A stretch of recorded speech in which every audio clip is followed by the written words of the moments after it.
Hello American YouTube, it is Russian DJ Pony. I am American DJ Pony cousin, however he's such a lazy bum, he asked me to do it instead of him. It's first fan fiction reading, that is just sad. But I will do it for you, do not worry, Uncle DJ Pony has got you. Okay, it's called The God Particle, we're gonna do chapter 1, it's titled Lab 49. Link is in description if you want to read along like boss. Workaholic. At least that's how his friends would describe him. The few friends he had anyway. He wasn't known for being most social person in Chicago. It was late in the evening on a snowy cold December 21st. Most of the windows in the building of the Fermi National Accelerator Laboratory campus were dark. Almost all of the scientists and engineers had long since gone home for Christmas holiday. Only the windows of Lab 49 were still brightly lit. Inside, Dr. James Peterson, a 27-year-old double PhD in physics and nuclear engineering with high ambitions, was doing postdoctoral research. He was huddled over a Linux terminal examining the parameters of experiment he was about to run. He had short, unkempt brown hair that looked like he had forgotten to comb before leaving apartment. Brown eyes to match. Shaving was also something he seemed to have forgot about for the last couple days. Build-wise, he was stereotypical nerd, relatively thin with little muscle on him. He was dressed in a pair of faded blue jeans and simple black t-shirt. Lab did not have much of dress protocol anyways. What little protocol did have, he was ignoring right now, clearly more interested in his work than in proper adherence to dress code. It's late, James, and you 4 days before Christmas. You really should pack it in and go enjoy the holidays. His colleague Dr. Eric Thompson walked into lab, his coat covered in light dusting of snow.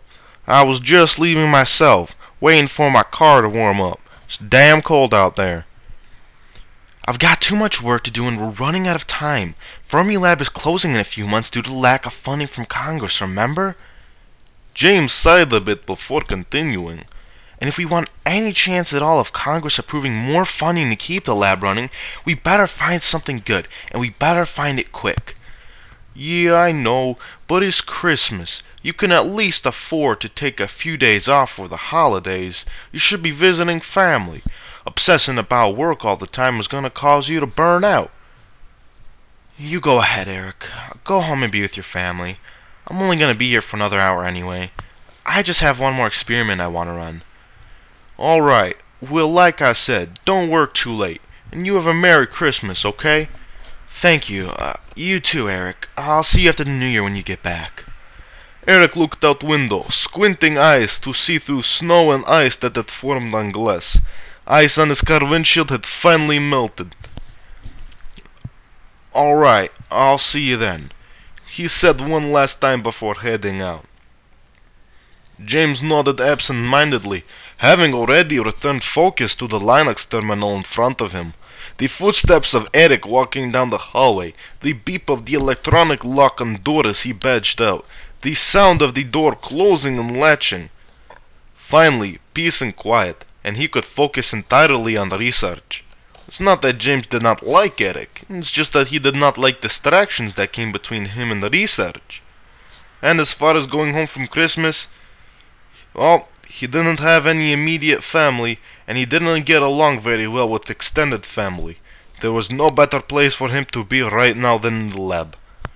He scanned over the parameters for the Tevatron and its massive particle collision detectors one more time before selecting the option to start the experiment. After a built-in 30-second safety delay, the beam on sign in the lab came to life as the Tevatron started to accelerate protons and antiprotons around the massive 4-mile ring at speeds approaching light, energy levels approaching nearly 1 trillion electric volts. James leaned back in his chair and relaxed a bit now, watching the numbers start to increase and change in the terminal as the collision detectors began to record their data. This was boring part of the experiment. It would take a while for the detectors to connect enough data for analysis. As he waited, he pulled out his iPhone and put his earbuds in. Browsing through the music he had stored on it, he finally decided on Anton Dvorak's Symphony No. 9 from the New World. He closed his eyes and entered a light trance from the music as the tracks on the album played.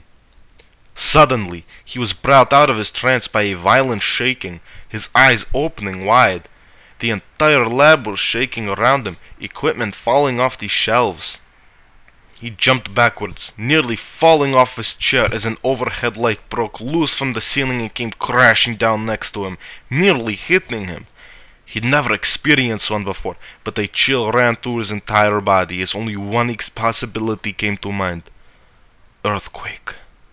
He quickly looked at the terminal and discovered numerous warnings, failure, and error messages, as well as a flashing red warning in all caps. Attempting emergency beam shutdown. But before he had any time to process that, there was a bright blue flash. He yelled out in terror as he felt his body being pulled in multiple directions at the same time, felt himself being sucked. No, pulled, as if by some gravity in some kind of vortex. A horrible sensation of falling overcame him. Falling at an ever-increasing rate of speed, he could see several pieces of the disintegrating lab falling with him. He immediately raised his arms to shield his face as the breeze began to slam into his body. He began to become dizzy and lightheaded as darkness began to overcome him. Before long, he had slipped into unconsciousness, still feeling that awful sensation of falling. Alright, that was chapter 1. I like how you said I said windings in the beginning. That's how we say it in Russia, windings. Anyway, I will try to update story as much as possible, hopefully every day and maybe every other day. It gets a little tough. You don't know, realize, there's a lot of pressure on me. I don't know when American DJ Ponies will come back, but don't worry, Ruski DJ Pony will got your back. We good, partner? That. Okay, all links in the description. Oh, the description is in the description. It's all there. Okay, Ruski DJ Pony out.